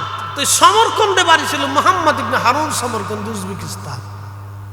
উনি বলতেছেন আমি শহরের অনেক বড় ব্যবসায়ী ছিলাম, তৎকালীন সময়ে আমার 7,000 স্বর্ণ মুদ্রা ছিল, বর্তমান সময়ে হাজার হাজার কোটি টাকা হবে। মুহাম্মদ ইবনে হারুন সামারকন্দি রাহমাতুল্লাহ আলাইহি তিনি বলতেছেন 8,000 স্বর্ণ মুদ্রা, অনেক বড় ধনী, 12 জন দাসীবাদী নিয়ে আমার বিরাট বড় জমিদারি ছিল। হুজুর আমি মধু পাইছিলাম, নেশা করতাম আমি, নেশা। শাবানের শেষ রাত, রমজান আসবে, শাবানের শেষ রজনী, আমি এই শেষ রাত্রিবেলা আমি মধু পান করে বাড়ি আসলাম। বাড়ি আসার পরে আমার মা উনুনে চুলার পাশে বসে বসে রুটি বানাইতেছিলেন। বড় বড় চুলা, বড় বড় রুটি তারা বানায়, বড় বড় চুলা তাদের রুটি বানাচ্ছিলেন। কারণ আমাদের সংসার ছিল অনেক বড়, 12 জন দাসী বাদী দিয়ে আরো লোক লস্কর দিয়ে, কামলা সামলা কাজের লোক দিয়ে বিরাট বাড়ি আসছিস রে বেটা, কত ছেলে মারা যায়, তুই কি মরতে পারিস না? এই কথা শোনার পরে হুজুর আমার শরীরের জিদ এসে গেল, শয়তান আমাকে পেয়ে বসলো। আমি মারে হাত দিয়ে থাপ্পড় মারতে লাগলাম, ঘুষি মারতে লাগলাম। বন্ধু আমার সমরকন্দি বলতেছে, হুজুর আমি আমার মাকে মারতে লাগলাম, ঘুষি দিতে লাগলাম। মা আমার হাত ধরলেন, আমাকে আরো মারাগাম্বিত ভাবে বকাঝকা শুরু করলেন। মায়ের রাগ শুনিয়া আমার আরো জিদ চেতে গেল। হুজুর আমি আমার মাকে জাপটে ধরে নিয়ে আগুনের চুলার মধ্যে ফেলে দিলাম। হুজুর আমার স্ত্রী আমাকে ধাক্কায় ধাক্কায়া ঘরের মধ্যে নিয়ে ঘরের দরজা তালা মেরে দিলেন, ঘরের মধ্যে আমার আটকায় দিলেন। আল্লাহর ওলি আমি নেশাগ্র অবস্থায় ঘরের মধ্যে ঘুমিয়ে পড়লাম। সকাল হলো, ঘুম ভেঙে গেল আমার। ঘুম ভেঙে যাওয়ার পরে আমি দরজা খুলতে যাইয়া দেখি দরজা বাহির থেকে বন্ধ করা। স্ত্রীকে ডাক দিলাম, বিবি দরজা কেন লাগানো? স্ত্রী আমাকে কর্কশ ভাষায় বলল, তোমার মতো নাফরমানের সঙ্গে আমি সংসার আর করব না। যেই লোক তার নিজের মাকে চুলার মধ্যে আগুনের মধ্যে পোড়ায় মেরে ফেলে দেয়, তার সঙ্গে আমি আর সংসার করতে পারবো না। এত বড় নাফরমানের সঙ্গে ঘর সংসার করা যায় না। আমি বললাম, বিবি কি হয়েছে? বলে, গতকাল রাত্রিবেলা তুমি মদ্যপায়ী অবস্থায়, নেশাগ্রস্ত অবস্থায় তুমি তোমার মাকে আগুনের চুলার মধ্যে পোড়ায় মারছো। বলে, হুজুর এই কথা শোনার পর আমি দরজা খুলে ভেঙ্গে বের হয়ে দৌড়ায় যায়, দেখি মার পুরা শরীর আগুনে পুড়ে কয়লার মতো হয়ে গেছে। একেবারে সারা শরীরটা পুড়ে পুড়ে কালা হয়ে গেছে। মাকে আমি নামাইলাম। আমি নামাইয়া চিন্তা করলাম, সর্বনাশ, আমি কি করছি? আমার জীবনের কত বড় ভুল, কত বড় সর্বনাশ আমার জীবনে হয়ে গেল। আজ মালিক ইবনে দিনার বলতেছেন, লোকটা কাঁদে আর বলে, হুজুর আমি আমার মারে দাফন কাফন করলাম। দাফন কাফন করাইয়া আমি আমার স্ত্রী থেকে জুদা হয়ে গেলাম, তারে তালাক দিয়ে তারে বিদায় করে দিলাম। আমার 12 জন দাসী বাদী ছিল, আমি তাদেরকে মুক্ত করে দিলাম। যদি আল্লাহ আমাকে মাফ করে দেয়, আমি আমার মাইরে মারছি, যেই হাত দিয়ে মাইরে ঘুষি মারছিলাম, থাপ্পড় মারছিলাম, আল্লাহ আমারে মাফ করবেনি। ক্ষমার আশায় 7,000 স্বর্ণ মুদ্রা আল্লাহ রাস্তায় দান করে দিলাম, যদি আল্লাহ আমারে মাফ করে দেয়। হুজুর যদি আল্লাহ মাফ করে, আমার সমস্ত সম্পদগুলি আল্লাহ রাস্তায় দান করলাম। তারপরও আমার মন বলে, প্রভু বুঝি আমার উপরে বেজার হয়ে আছে, আল্লাহ মাফ করে দেয়। যেই হাত দিয়ে মাইরে মারছিলাম, আল্লাহর ওলি মালিক ইবনে দিনার, আপনি তাকায় দেখেন আমার ডান হাতটা কাটা। আমি বাম হাত দিয়ে কুড়াল দিয়ে নিজ হাতটাকে কুবায় কেটে ফেলে দিলাম। যেই হাত দিয়ে মাইরে মারছি, এই হাত আমি আর রাখবো না। আমি আমার ডান হাতটাকে কেটে একবারে আলাদা করে দিই। আমি হাত ফেলে দিলাম, যদি আল্লাহ মাফ করে। আল্লাহর ওলি গো, তারপরও মন বলে, প্রভু আমাকে মাফ করে নাই। ক্ষমার আশায় সুদূর উজবেকিস্তানের সমরখন্দ থেকে রওনা দিয়ে আমি কাবায় আসছি। 40 বছর ধরে মাকামে ইব্রাহিমে কান্দি, 40 বছর ধরে খুদার ঘর ধরে কান্দি, যদি আল্লাহ মাফ করে। 40 বছরে 40 জন আবদাল এসে আমার সংবাদ দিয়ে যায়, সবার গুনাহ মাফ হয়, আমার গুনাহ মাফ হয় নাই। সবার ক্ষমা হয়, কিন্তু আমার আজ ক্ষমা হয় নাই। ওগো মা, তুমি এ ধরনের শ্রেষ্ঠ নিয়ামত, তোমারই পদতলে রয়েছে জান্নাত, তোমারই পদতলে রয়েছে জান্নাত। হাই হাই করছি কি, 40 বছর ধরে মাকামে ইব্রাহিম আমি কান্দি।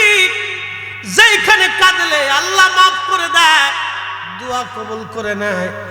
আমি হাজরে আসওয়াদ চুমা দিয়েছি কতবার, কাবা ঘর ধরে আমি কান্দি, তাহাজ্জুদ নামাজের সময় কান্দি। 40 বছর ধরে আল্লাহর কাছে মাফ চাই, আল্লাহ মাফ করে না। 40 বছরে 40 বার হজ করেছি, সবার হজ কবুল হয়, কিন্তু আমার হজ কবুল হয় না।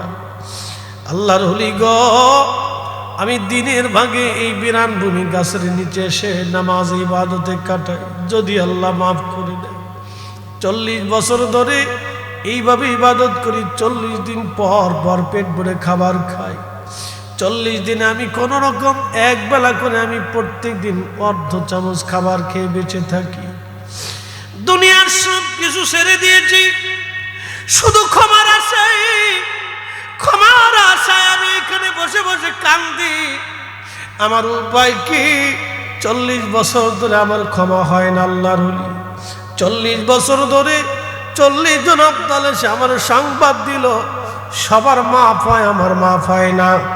40তম বছরে আপনি এসে আমাকে বলে দিয়ে গেলেন সবার ক্ষমা হয়, আমার ক্ষমা নাই। করব কি আমি? উপায় কি? উপায় কি আমার? উপায় কি? তখন মালিক ইবনে দিনার বললেন, আল্লাহর বান্দা বলো কি করে তোমার ক্ষমা হবে বলো? এত বড় অপরাধ করার পরে কি করে ক্ষমা হয় বলো? তখনই আল্লাহর বান্দা মুহাম্মদ ইবনে হারুন সমরকন্দি 2 হাত আল্লাহর দরবারে বাড়াইয়া অনুনয় বিনয় করে কান্না শুরু করলো। একসাথে জোরে বলবেন কি আল্লাহু আকবার? না না, জোরে বলেন আল্লাহু আকবার। বাজান রে, খাবারের পরে আপনারা দোয়া করবেন, কবরের পাশে দাঁড়ায় দাঁড়ায় হাত বাড়ায় দোয়া করবেন, নামাজের পরে দোয়া করবেন, বাড়িতে তলবে এলেম ডেকে নিয়ে কোরআন খতম দিয়ে দোয়া করবেন, বাড়িতে উলামায়ে কেরাম এলাকার মুরব্বী মানুষদেরকে নিয়ে মিলাদ শরীফ পড়ে এরপরে জিকির ফিকির করে দোয়া করবেন। কারণ এই দোয়াগুলি মা বাবার কবরে যায়, এই দোয়াগুলি আল্লাহর দরবারে কবুল হয়ে যায়। আল্লাহ বললেন, এ আমার বান্দা, মান লাম ইয়াসালিল্লাহ বারকা বিলাইহি। নবীজি বলতেছে, আল্লাহ বলেছেন যে আল্লাহর কাছে চাই না, আল্লাহ তার উপরে বেজার। আপনি আমার কাছে বারবার চাবেন, আমি বেজার হয়ে যাব। বাবা মার কাছে বারবার চাবেন, বাবা মা বেজার হয়ে যাবে। কিন্তু আল্লাহর কাছে আপনি না চাইলে আল্লাহ বেজার হয়ে যাবে। যার কাছে চাইলে খুশি হয়, আমরা সেই আল্লাহর কাছে চাইব। কথা কন না কেন? ঠিক কিনা? চাবো কার কাছে? জোরে বলেন, কার কাছে? আল্লাহর কাছে চাবো। ঠিক মুহাম্মদ ইবনে হারুন সমরকন্দি আল্লাহর দরবারে হাত বাড়াইয়া অনুনয় বিনয় করে বলি, ইয়া রাব্বি, বিপদ অপসরণকারী, মুসিবত দূরকারী আল্লাহ, আমি সমরকন্দি ছাড়া তোমার অনেক বান্দা আছে, কিন্তু তুমি ছাড়া আমার আর কোনো রব নাই। 40 বছর ধরে আমি ক্ষমা চাই মালিক, যদি রহমত থেকে তারাও এ বান্দা কোন জায়গায় যাবে আল্লাহ? এ বান্দা কোথায় যাবে? বান্দার আর কোথাও হাত নাই, বান্দা কোথাও হাত বাড়াইতে পারবে না। আল্লাহ আপনি আমারে মাফ করে দেন। এইভাবে অনুনয় বিনয় করে মুহাম্মদ ইবনে হারুন সমরকন্দি কান্নাকাটি শুরু করলেন। ইমাম আবুল ফারাজ ইবনুল জৌজি লেখেন, মালিক ইবনে দিনার মুসাফিরখানায় চলে গেলেন। রাত্রিবেলা যখন ঘুমায়, স্বপ্নের করে দেখতেছে রাহমাতুল লিল আলামিন আমার নবীজি স্বপ্নে মালিক দিনারের সাথে সাক্ষাৎ করতে এসেছেন, তশরিফ এনেছে। একবার জোরে বলা যাবে কি আল্লাহু আকবার? সহিহুল বুখারীর কিতাবুর রুজ্জের ভিতরে নবী বলেছেন, মান রাআনি ফিল মানামি ফাকাদ রাআল হক। যে আমাকে স্বপ্ন দেখেছে সে বাস্তবে আমি নবী দেখেছি। আমি নবী নিজে আসছি, ছবি আসি নাই। আমি নবী নিজে আসি, ছবি আসি নাই। আমি নবী নিজে আসি, ছবি আসি নাই। আমি নবী নিজে আসি, ছবি আসি না। আমি নিজে নবী, তার সঙ্গে স্বপ্নে সাক্ষাৎ করি, কথা বলি। একসাথে বলা যাবে আল্লাহু আকবার। তাহলে নবী আসে না নাই?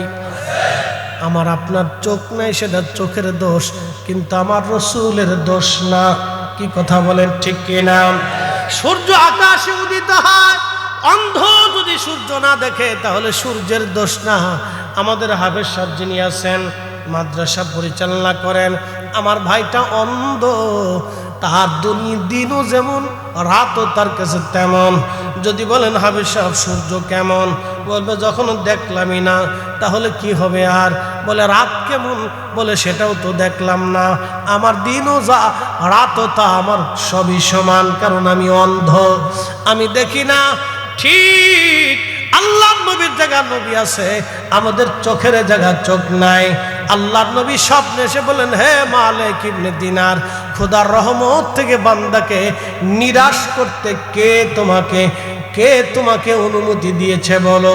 তুমি কেন বলছো তারে আল্লাহ মাফ করবে না? মালিক, তুমি আমার সমরকন্দির কাছে যাও, সকালবেলা যায় তারে সুসংবাদ দিবা, আল্লাহ সমরকন্দির জীবনের গুনাহ আল্লাহ মাফ করে দিয়েছে। না না, একসাথে বলেন আল্লাহু আকবার। তবে তাকে মাফের সুসংবাদ তুমি তারে দিবা, কিন্তু আরো একটা দুঃখের সংবাদ তারে দিবা, আল্লাহ তারে মাফ করছে বটে, কিয়ামতের ময়দানে আদালত বসবে। কি বসবে? জোরে বলেন, আরো জোরে। সুদের টাকা যারা খায় আদালত হবে কি হবে না?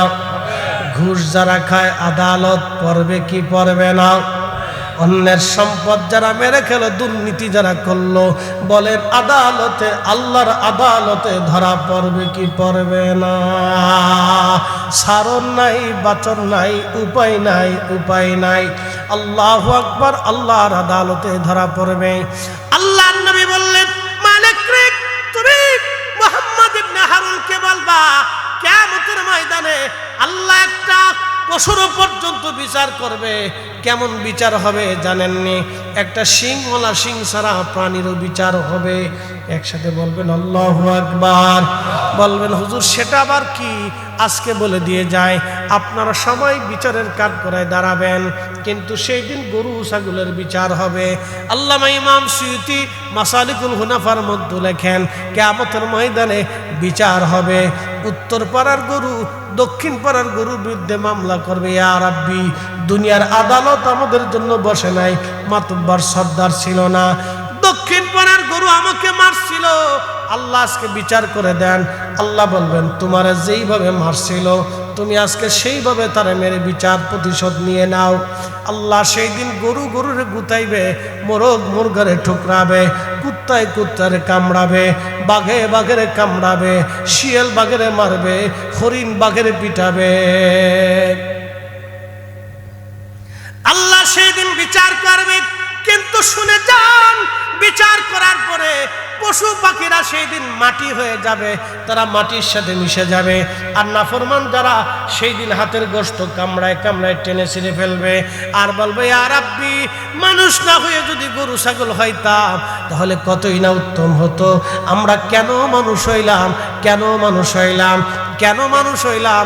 গরু ছাগল হইলে অন্তত আজকে মাটি হয়ে যেতে পারতাম। উপায় নাই রে, উপায় নাই রে, উপায় নাই, দয়াল নবীর চরণ বিনে উপায় নাই। ঠিক কিনা? দয়াল নবীর চরণ বিনে উপায় নাই। সেই কঠিন দিন আসবে, বড় ভয়াবহ দিন, বড় কঠিন। আল্লাহর নবী বললেন, মালিক, তারে আল্লাহ মাফ করছে, কিন্তু আল্লাহর আদালত বসবে কিয়ামতের ময়দানে। সমরকন্দির মা সন্তানের বিরুদ্ধে মামলা দায়ের করবে, আল্লাহ বিচারক, আর আসামি হবে মুহাম্মদ ইবনে হারুন সমরকন্দি। রে মালিক, তুমি যে বলবা আল্লাহর আদালত বসবে, সে আদালতে আল্লাহ রাব্বুল আলামিন সমরকন্দির মায়ের পক্ষে রায় দিবে, সমরকন্দির বিরুদ্ধে আল্লাহ রায় দিবে। তবে একটা বিচার কিয়ামতের ময়দানে সমরকন্দির হবে। কি বিচার হবে সেটা আমি পরে আপনাদেরকে বলতেছি, খুব মনোযোগ দিয়ে কথা শুনবেন। হাশারের মাঠে বিচার অবশ্যই হবে, অবশ্যই আল্লাহর আদালত বসবে। আমার রব বললেন, মালিক ইয়াউমিদ্দিন, বসেন, একটা লোক উঠবেন না, বসেন, দোয়া করে যাবেন। দোয়া ছাড়া গেলে বাবা মা কবর থেকে আপনার বিরুদ্ধে বদদোয়া করবে, কারণ এখানে উদ্দেশ্য হলো দোয়া। দোয়াই যদি না হয় তাহলে সর্বনাশ হয়ে গেল। আমি চুয়াডাঙ্গা গেছিলাম এক মাহফিলে ওয়াজ করার জন্য বহু বছর আগে। লোকেরা বলল হুজুর আগামী বছর আবার আসবেন। আমি বললাম না, আমার সময় হয় না। তখন পদ্মা সেতু ছিল না, এই ফেরি পার হয়ে জামজটে বিরাট কষ্ট করে যাওয়া লাগতো।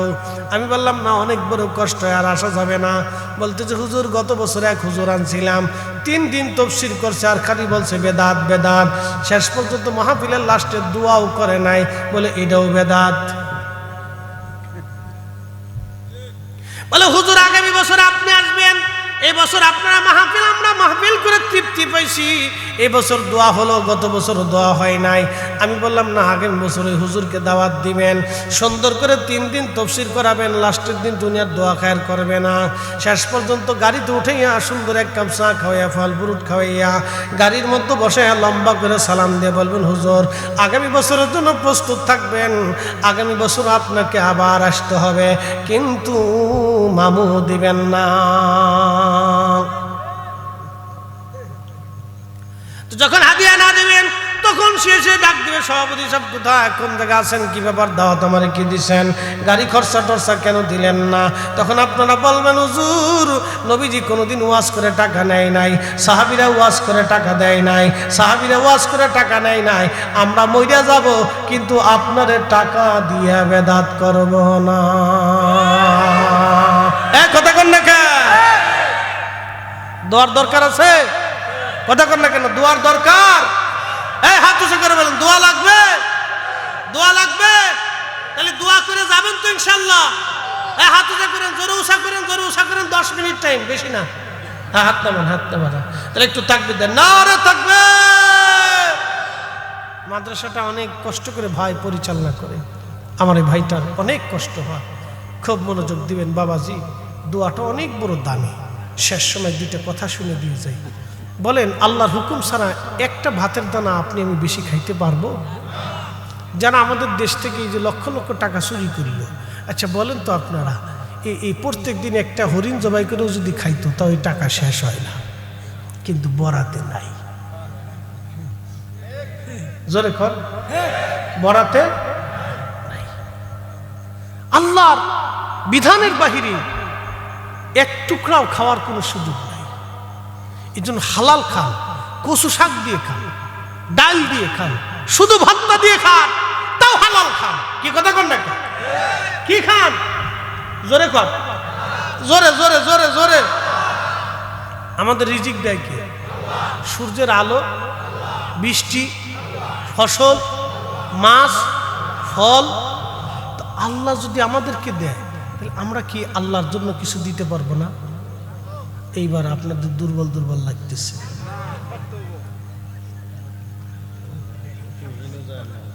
যায় না, ভয় নাই, পকেট থেকে একটা টাকাও নিচ্ছি না, বোঝানোর জন্য বলতেছি। বাবাজি সামর্থ্যবান হলে হজ করতে হয়, সামর্থ্যবান হলে বছরে যাকাত দিতে হয়। এটা আল্লাহর 2টা ফরজ, টাকার সাথে সম্পৃক্ত, অর্থের সাথে সম্পৃক্ত। সামর্থ্য হলে হজে যাবেন, না হয় যাকাত দিবেন। কিন্তু 5 ওয়াক্ত আজান হলে নামাজ পড়বেন, বছরে একবার রোজা রাখবেন। কিন্তু দানটা আপনি যখনই ইচ্ছা তখনই করতে পারেন। সাদকা যদি না দেন, যদি দেন তাহলে কি হবে? আল্লাহ বলছেন যদি দেও তোমার বালা থেকে বাঁচাবো, অ্যাক্সিডেন্ট থেকে বাঁচাবো, দুর্ঘটনা থেকে বাঁচাবো, 70 গুণ তোমার রিজিককে বাড়াবো। আচ্ছা বলেন আল্লাহর একটা কথা কি মিথ্যা হবে? রসুলের কোনো কথা কি জীবনে একটা মিথ্যা ছিল? আমার রসুলের জীবনের একটা বাক্য মিথ্যা না। নবী যাহা বলেছেন তাহা হবে। আল্লাহ রসুল বলেছিলেন 30 জন মিথ্যাবাদী নবীর দাবি করবে, ঠিক তাই বলেছেন। আল্লাহ রসুল বলেছেন কিয়ামতের আগে নারীর সংখ্যা বেড়ে যাবে। বাংলাদেশে এক এক পুরুষের ভাগ্যে 4টে করে আছে। হাইজেন না, হাইজেন না, বাড়ি যায় কইলে আপনারা ভাত রান্না বান্না হবেন না। আমি জানি এ কথা, বাড়ি যায় কইেন না, এই পর্যন্তই থাক। এক একজনের ভাগ্যে 4টে কইরা, বিপদ বিপদ। পুরুষের সংখ্যা কমে যাবে, নারীর সংখ্যা বাড়বে। নারীরা নেতৃত্ব দিবে, মাতব্বরি করবে, সংসারের মাতব্বর হবে নারী। পুরুষ পিছে পিছে ভ্যানিটি ব্যাগ নিয়ে ঘুরবে। এই জোরে কর। এখন কি চলতেছে না? পুরুষ ভ্যানিটি ব্যাগ নিয়ে পিছে পিছে ঘুরতেছে আর মার্কেট করতেছে নারী। দোকানদার খালি যদি দেখে তো ভাবি দারুণ কাপড় আনছি, 12টির কাপড়, 12টির একটা ধরে দিয়ে কয় ভাবিও খুব সুন্দর লাগতেছে আপনারে। বলো আরেকজনের সুন্দর দেখে আর এক বেড়া কথা কর না কেন? এটা বেহাপনা শেষ পর্যন্ত চলে গেছে।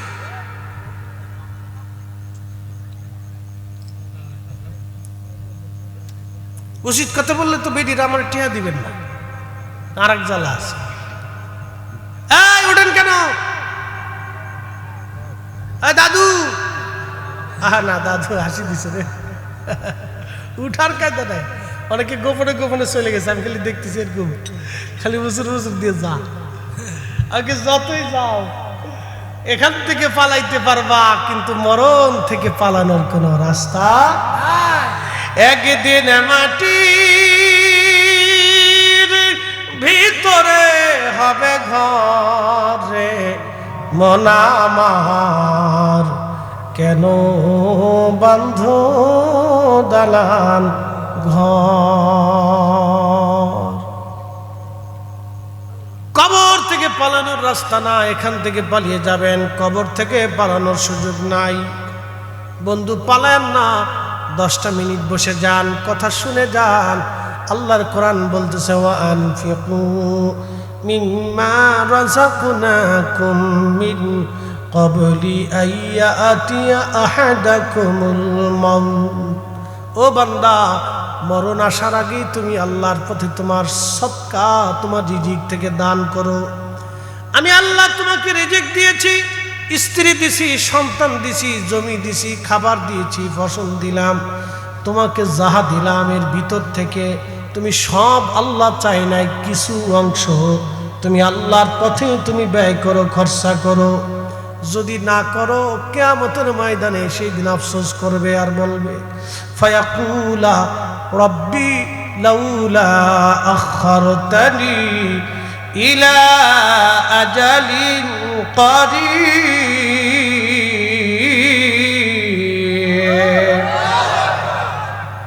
আফসোস করে বলবে না আমাদেরকে আবার দুনিয়াতে পাঠান, আমরা বেশি বেশি করে সদকা দিব, বেশি বেশি করে দান করব।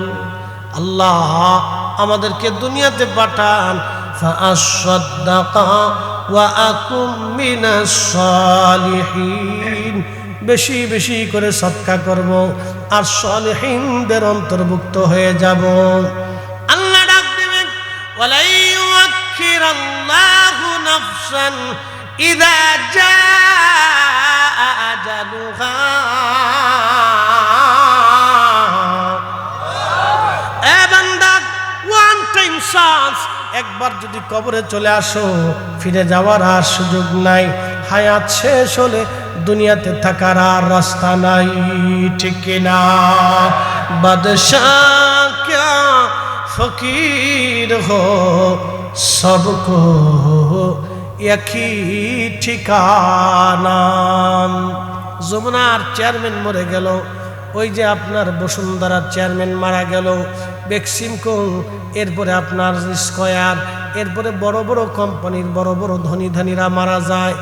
আচ্ছা বলেন তো, কয়েকদিন আগেও কত বড় বড় ধনীরা মরে গেল। আপনারা বলেন তাদের জন্য যে মাটি, মিসকিনের জন্য একই মাটি। যার হাজার হাজার কোটি টাকা আছে তার জন্য যে মাটি, যার 100 টাকা জমিনও নাই তার জন্য একই রকম মাটি। 3.5 হাতের 1 ইঞ্চি বেশিও হবে না, কমও হবে না। কি কথা কন না কেন? তাহলে এই দুনিয়ার জন্য আমরা কেন বাড়াবাড়ি করব? আল্লাহ এই জন্য বলেন বান্দা তোমার রিজিক থেকে তুমি দান করো, তোমার মউত আসার আগে তুমি দান করো, মৃত্যু আসার আগে তুমি আল্লাহর পথে খরচা করো, তোমার মউত আসার আগে তুমি দিয়ে দাও। যদি তুমি দান করো 70 গুণ আমি আল্লাহ তোমার রিজিক বাড়ায় দিব। দানের বিনিময়ে 70 গুণ বাড়াবো, বালা থেকে তোমারে বাঁচাবো, মুসিবত থেকে তোমারে বাঁচাই দিব, কঠিন বিপদ থেকে তোমারে বাঁচাই দিব। একবার জোরে জোরে বলা যাবে কি মারহাবা। আল্লাহুম্মা সাল্লি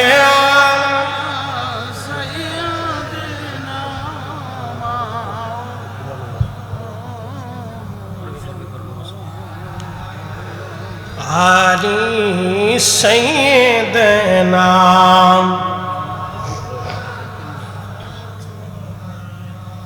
বন্ধুগণ আমার, ওয়াজ আমি রাখছিলাম এক জায়গা, সমরকন্দির বিচার কিয়ামতের ময়দানে আদালত বসবে, মনে আসেনি আপনাদের? এই ওয়াজে আমি যাব, কিন্তু ছোট্ট করে আপনারা বুঝাইলাম মরণ আসার আগে আপনি কিছু খরচা করবেন আল্লাহর পথে। মাত্র 5টা মিনিট সময়ের ভিতরে আমার ভাইরা অনেক কষ্ট করে প্রোগ্রামটা করেছেন। এমন একজন 10 জন ব্যক্তি যারা নবীর আশারে মুবাশশির সাহাবীকে ভালোবাসেন, হযরত আবু বকর, ওমর, উসমান, আলী, হযরত তালহা, জুবাইর, আব্দুর রহমান ইবনে আউফ, সাদ বিন আবি ওয়াক্কাস, আবু উবাইদা ইবনে জাররাহ, সাঈদ ইবনে জুবাইর, এরকম 10 জন সাহাবী রিদওয়ানুল্লাহি তাআলা আলাইহিম আজমাইন, যাদের জন্য আল্লাহ জান্নাত দুনিয়ার থেকে সার্টিফিকেট দিয়েছিলেন। এই 10 জন সাহাবীর নামে একটা 1000 টাকা করে, 10টা 1000 টাকা। কোন কোন আল্লাহর বান্দা আছেন মাত্র 5 মিনিটে দিবেন? এ হুজুর নগদ যদি থাকে তাহলে নগদ দিয়ে যাবেন। 1000 টাকা করে 10 জন সাহাবীর নামে, যারা দুনিয়ার থেকে জান্নাতের সার্টিফিকেট নিয়ে গেল, যাদের নামে কোটি কোটি আল্লাহর জাহান্নামী বান্দাকে আল্লাহ মাফ করে দিবে, কারণ তারা দুনিয়ার থেকে জান্নাতের সার্টিফিকেট নিয়ে গিয়েছিলেন। এটা চারটিখানি কথা না, তাদের নামে মোহাব্বতে একটা 1000 টাকা দিবেন। আল মারউ মা মান আহাব্বা, নবী বললেন তুমি যারে ভালোবাসো কিয়ামতের